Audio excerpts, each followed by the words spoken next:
The comments and statements made within the show are the opinions of the commentators and their guests and have not been evaluated by the FDA and are in no way an attempt to diagnose, treat, mitigate, cure, or prevent any disease or illness. The contents of the show are not to be construed as medical advice.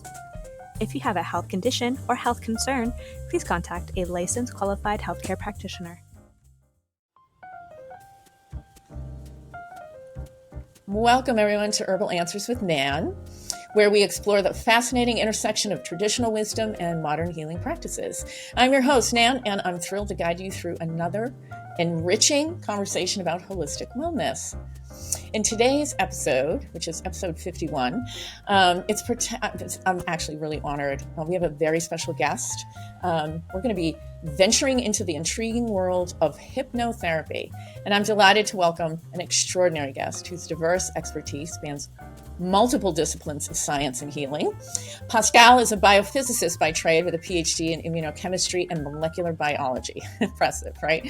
Her scientific foundation is complemented by extensive training in Eastern healing traditions. As a graduate of the East-West School of Planetary Herbology, my alma mater, founded by Michael and Leslie Tierra, her dedication to traditional medicine further extends her degree in Chinese pharmacopoeia, earned while studying with the renowned classical Chinese practitioner and author Philip Sionneau. In the realm of hypnotherapy, Pascale brings significant credentials as a professional consulting hypnotist, trained under Paul McKenna, and is registered with the International Alliance for Professional Complementary Practitioners. Her commitment to mastering the art of hypnosis continues as she studies classical hypnotherapy with the International College of Clinical Hypnotherapy, ICCH, founded by neurolinguistic programming experts Steve Crabb and Tina Taylor.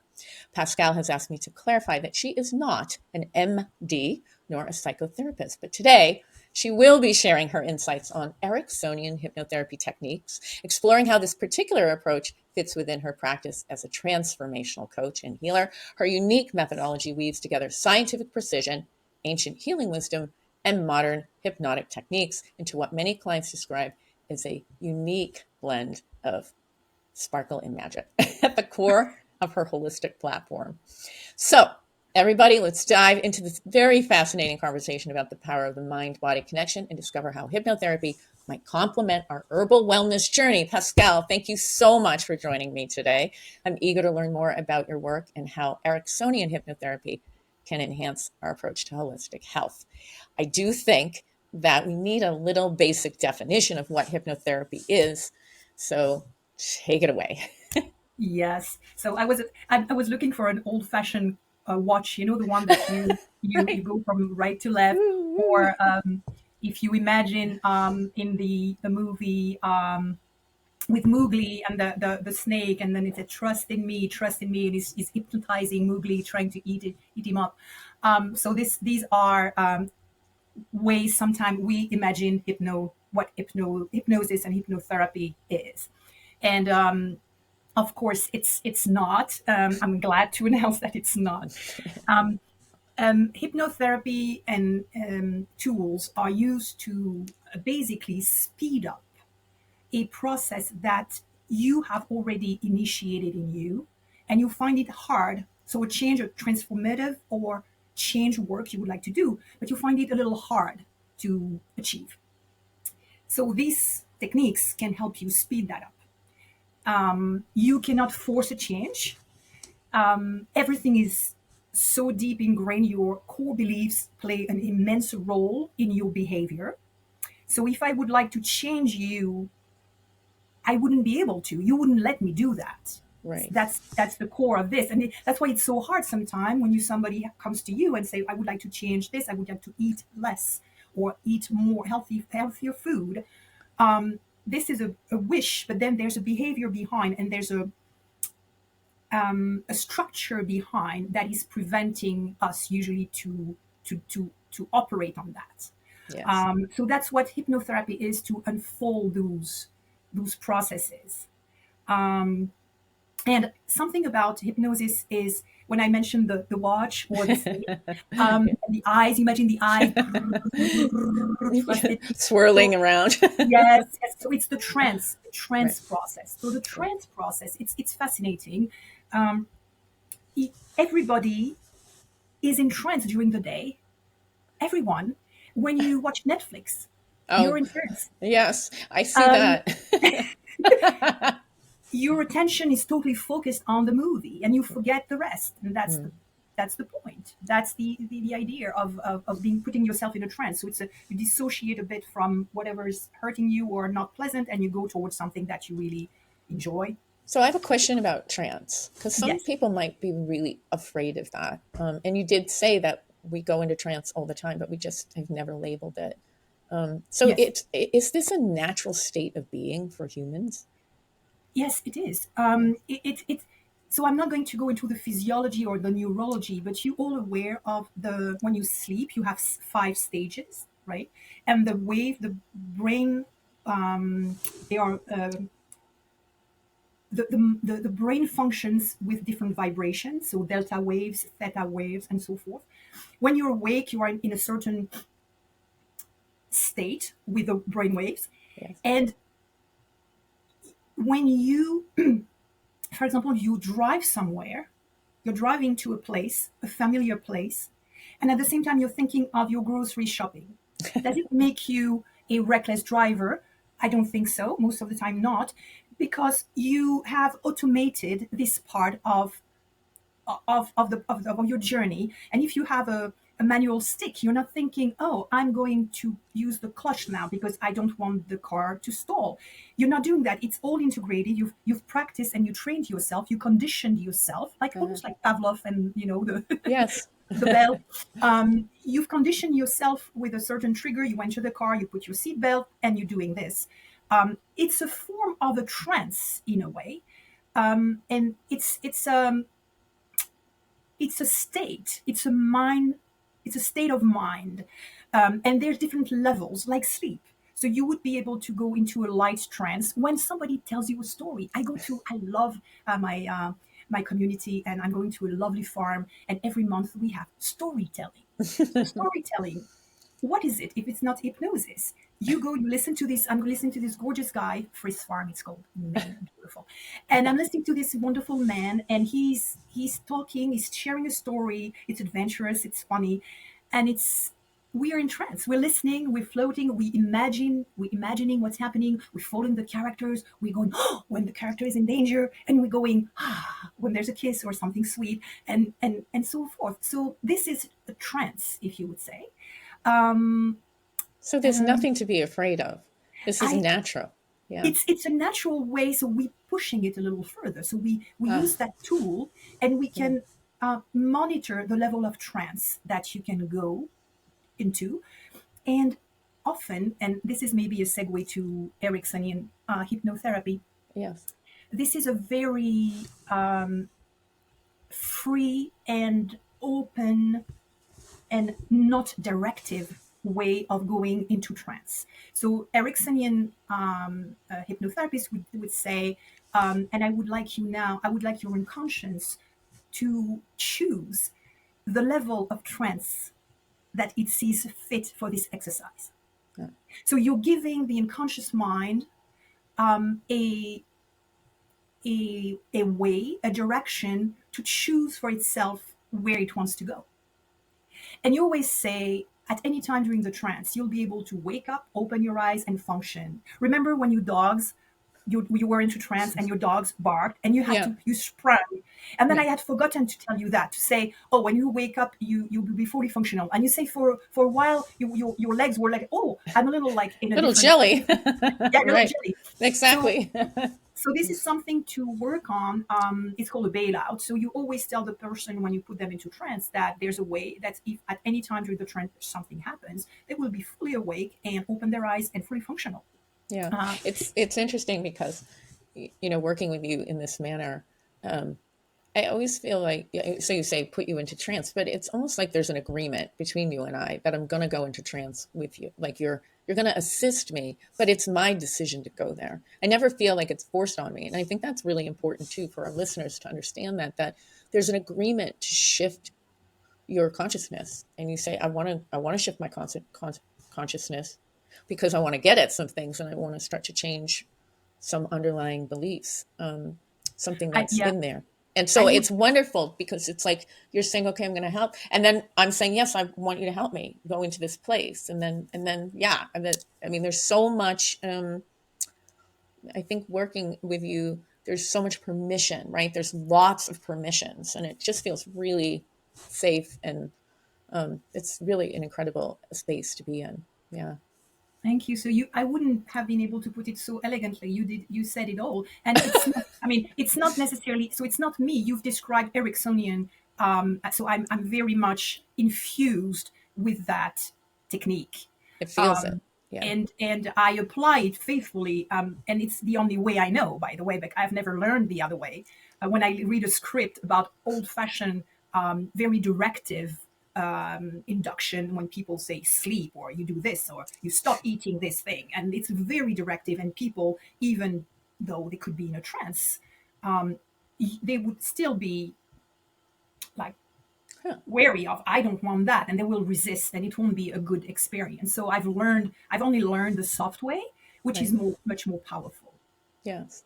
The older hypnotherapy sounds like if you go to Las Vegas and you go to one of those magician acts and they have a hypnotist and they get everyone up on stage and then they go sleep and they do something like that, or I don't know. And it's funny to watch, but I would never do it. And there's something about it that seems so, I don't know, invasive, but it's not what it's like working with you at all. It's just tremendous permission to just go there and have support in getting there, because at first you think, I don't know how to do this. I don't know how to go there. And then the next thing you're there and you're like, oh, that's lovely. So I have a friend, and she's a peer. We work together.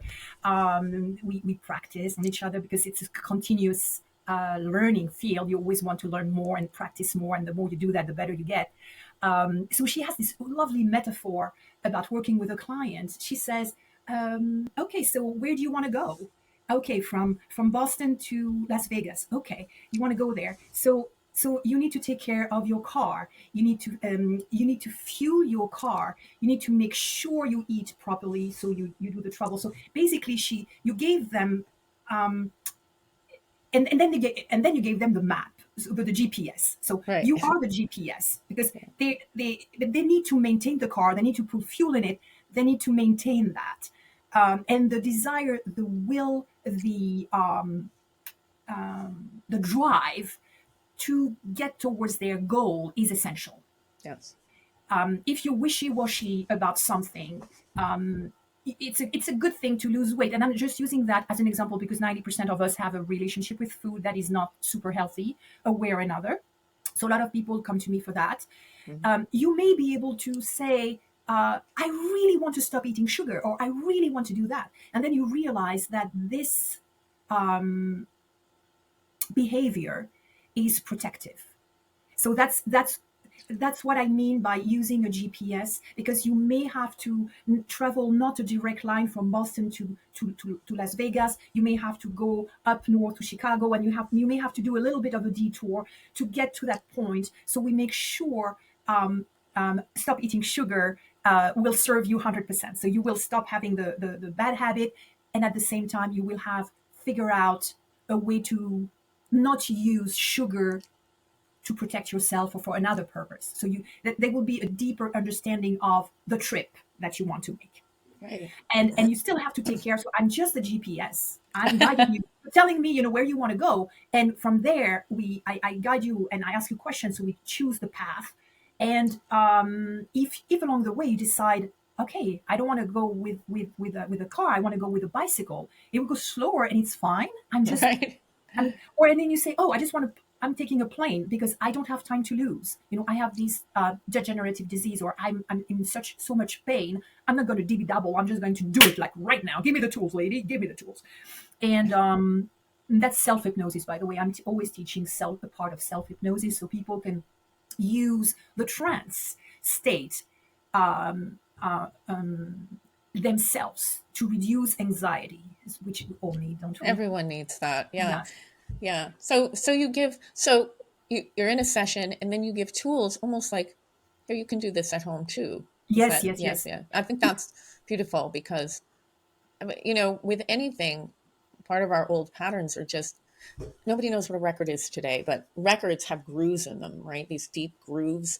And our behaviors get deeper and deeper and deeper the older we get. So, taking the record needle off and putting it on a different groove and getting a different groove is kind of what we're doing. And so the practice really, I find that when I do my exercises at home, it just deepens it somehow. And then I can really feel my consciousness shift and I can see my behavior shift and it feels magical. But I know it's like every day I get up and I do my 10 minutes and, and then we have a session and we go somewhere deeper and then, but I think, like anything natural, there is a little bit of effort and you have these little homework things. And I think that's really helpful for people to know too. They're in total control, but there's a little bit of exercise, like exercise. You want a fit looking body, you have to get up and do the exercise. You can't just think about it, right?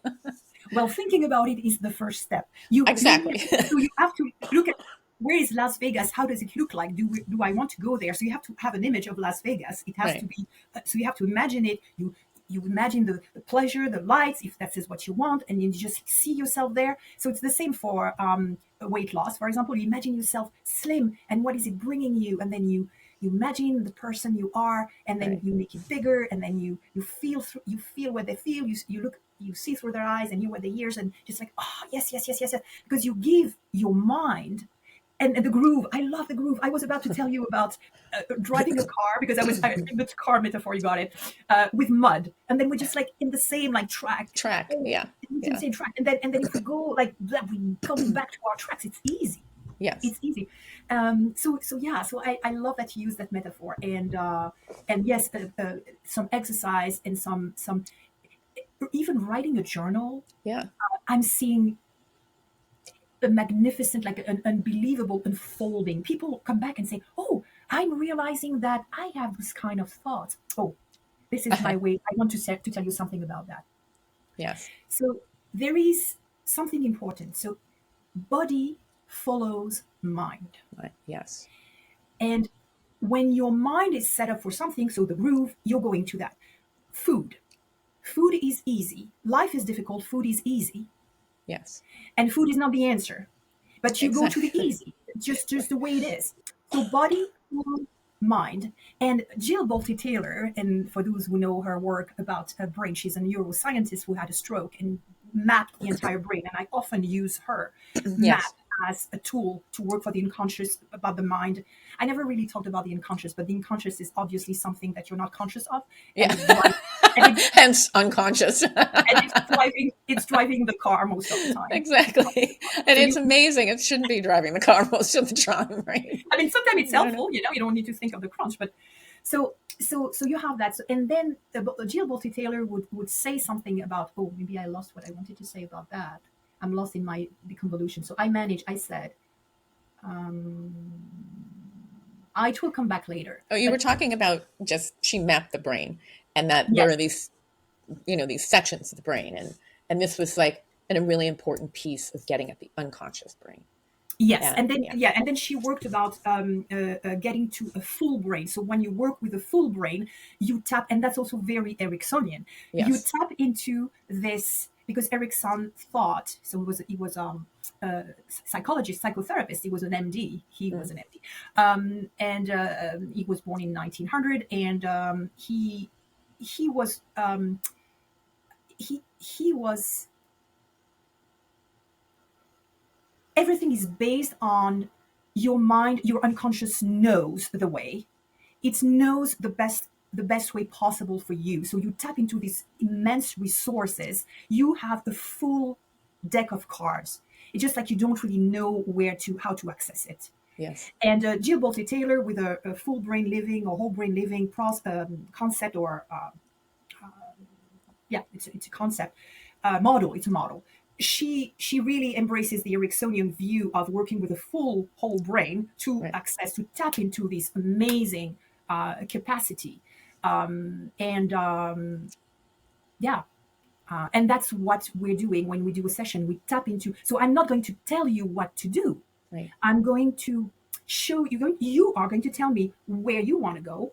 Right. How do you see this? What it will bring you? You will tell me all about that, and I can help you go there, and you will reveal yourself, you will choose yourself the way. So for example, for weight loss, you may say, oh, I want to maybe drink a little water in between, when I'm really hungry and I know it's mouth hunger and not real stomach hunger. I'm going to drink and wait for 5 minutes and see where that goes. Right. So I won't impose upon anyone to use this way. They will find it Yes. inside. It will be revealed, and I will help anchor it. So I will help find a little object or a vision or a sound, a little music or a color that when they see that, they will remember how to get to that beautiful state they want to be in. That's tremendous. So everyone's a little different then. Oh boy. Oh boy.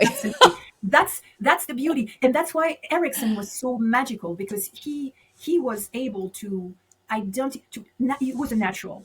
Yeah. So he didn't say, I'm going to create Ericksonian hypnotherapy. I didn't wake up in the morning saying, oh, I'm going to create that. It's going to be a brand new thing. Right. He was a natural. He was working with people. Everybody is unique, and people observing him, he would have like amazing results with smoking, phobias,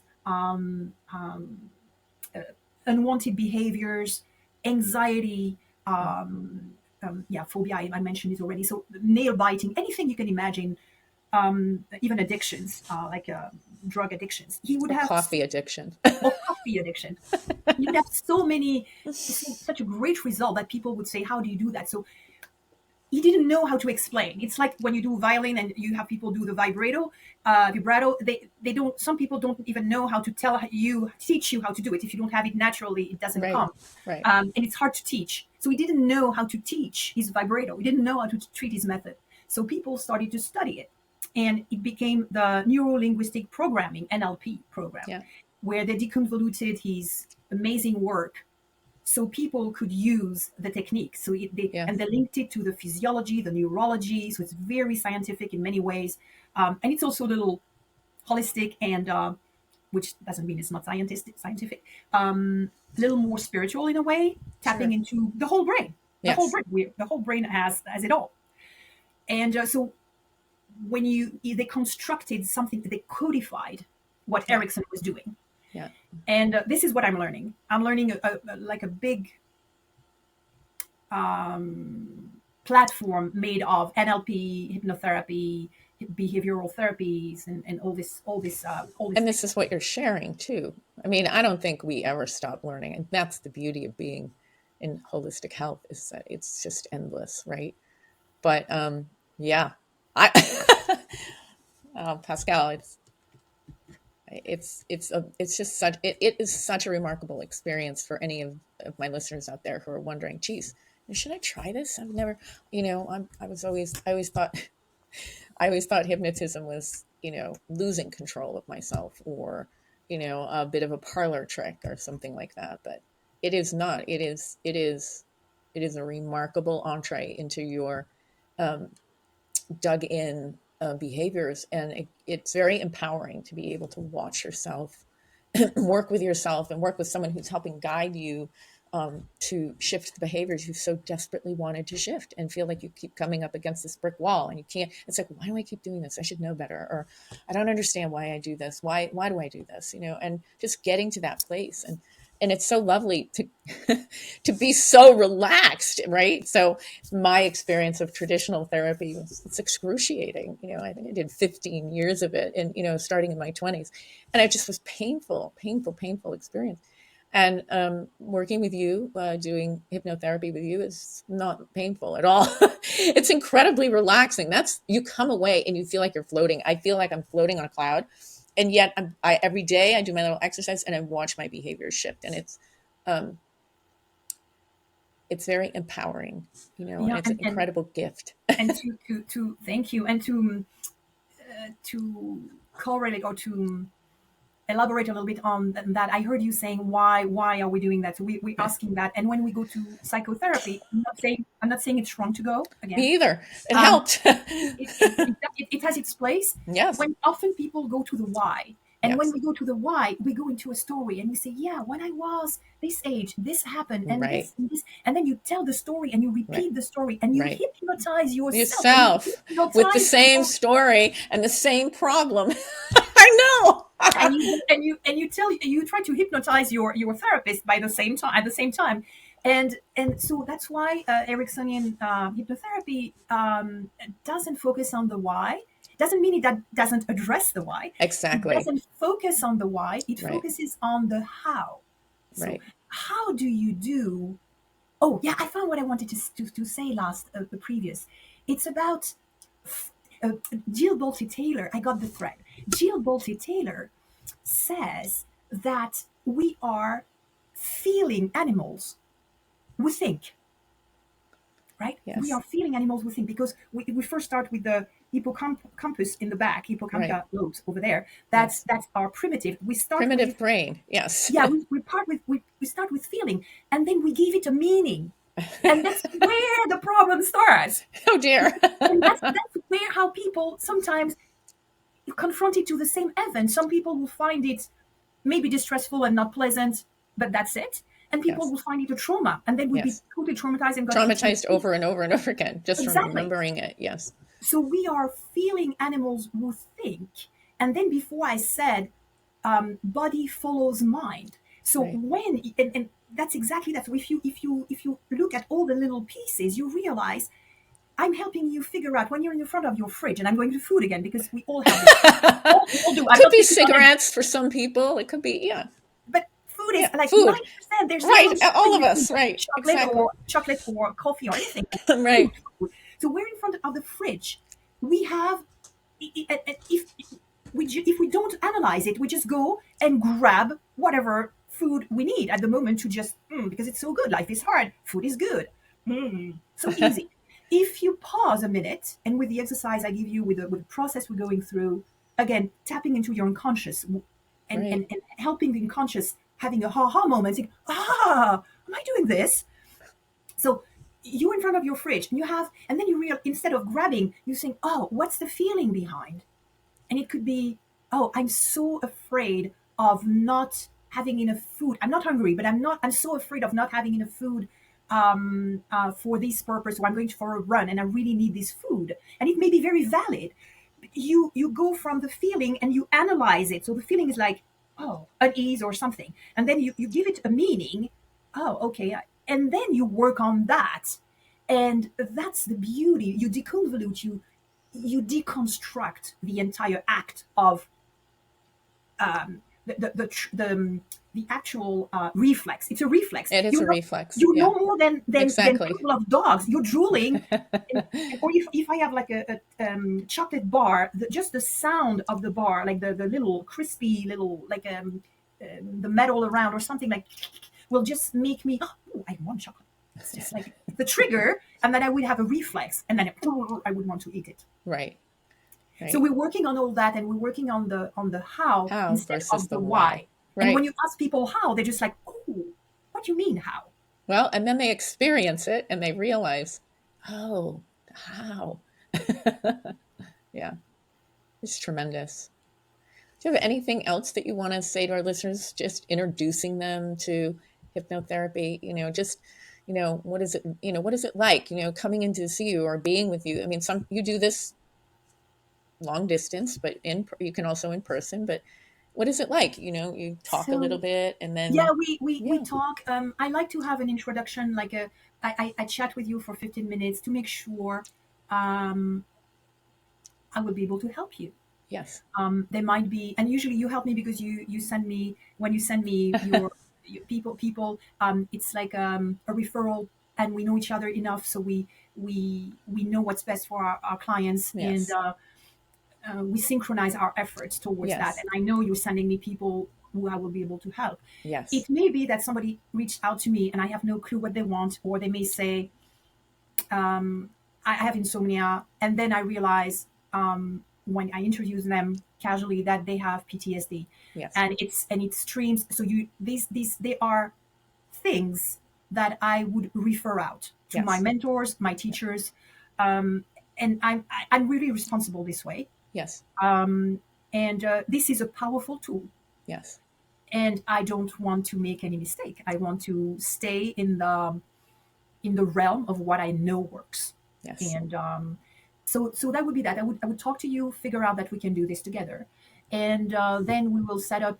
You will fill a form, and then you will tell me a little more detail about what's going on. I have a very detailed, similar to your intake for herbs, Right. and as detailed as that, because I really want people to dive, and then they may say, oh, it's not for me, or I don't see why would I answer that, I don't know, and sometimes they leave it blank, which Yeah. actually talks to me, which tells me what's Of going course. on. And then after that, we will start. I will start with. So doing this, you're building a rapport with someone, Yes. and Yes. they're figuring out if they want to work with you or not. I mean, Yes. you can have that already during the phone call, that they figure out Yes. if they want to or not. Exactly. And so and I'm looping back to what you said. It's a contract. It is. It's a contract. I will guide you, and I will guide you towards your goal. Firstly, I will make sure your goals align with your values, with everything, and that is good for you and anything. So it has to be, there's an ethical aspect to it. You wouldn't be able to, if somebody with anorexia comes to you and say, I want to lose two This way. pounds, Yeah. you're not never Absolutely. going to do that. Never, Exactly. never, ever. Yeah. So always refer to what the doctor wants, and is if the weight loss like vouched by a medical doctor, Yeah. and so forth. So that would be that, and then we will go through the session. I will give them. I will ask for their feedback, and then I will give them some exercise. And usually, so it totally depends. I can't tell you how many sessions, but you you hinted towards that a little earlier.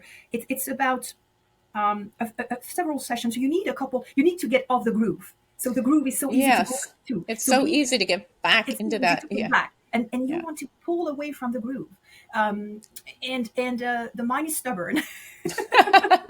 Oh, and Paul McKenna also says about the unconscious mind. The unconscious mind is not logical; it is Right. purposeful. Right. So even though it's logical to stop smoking because you're going to die of cancer, I mean, I'm not saying you are. I'm saying Right. if this is a logical step, you see all these images of lungs and you say, oh yeah, I'm going to die.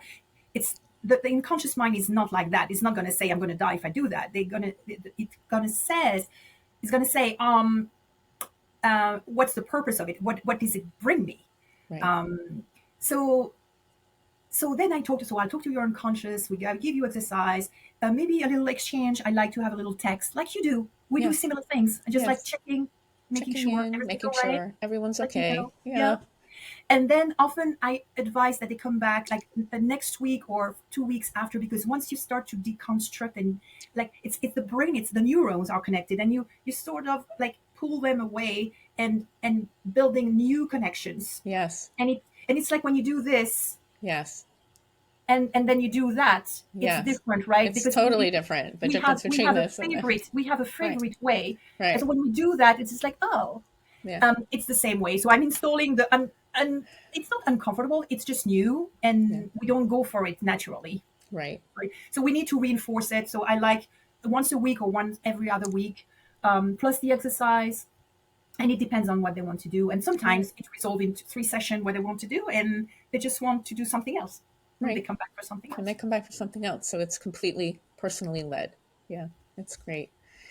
Oh my goodness, Pascale. What an illuminating discussion we've had today. What a joy. So I really want to express my heartfelt gratitude to you for sharing your profound knowledge of this Ericksonian hypnotherapy and how it complements what I do and what other holistic health practitioners are doing. I think your insights today were just amazing. I'm so glad. Between the conscious and subconscious minds, that's amazing. It's And really if you want eye-opening. to reach out to me through Nancy. Yes, I want all of you to know that Pascale is available if you want to reach out to her. Just text me or reach out to me through the website and just say, oh, I want to get in touch with Pascale. Her website she's developing it. So, and I know all of you will find tremendous value in working with Pascale and actually just adopting hypnotherapy. It's something that I don't have words for it in this second because I've had both, and this has been groundbreaking for me. And I really want my listeners to learn more about Pascale's work and explore it for yourselves too. So I just also want to just underscore that wellness is a multifaceted journey. It's, whether you're doing herbs or homeopathy or exercising, or getting out in sunshine or choosing a different diet, that we have to choose not just the physical, but also the mental aspects of our health. And I love this approach so much. And I love Pascale so much. So everyone, I want to say until next time, this is Nan reminding you to stay curious and stay open to new healing modalities and continue nurturing your body, mind, and spirit with the wisdom of nature. And I want to thank everyone for listening to Herbal Answers with Nan. And if you enjoyed this episode, please subscribe, leave a review, share with your friends. You can find Herbal Answers on TikTok. You can also reach out to us at www.watersedgewellness.com. And I'll be back with you very soon. And maybe Pascale will come on again and we'll share even more. I love that. So, oh God, would love to have you back. All right. Take care, everyone, and be good to yourselves.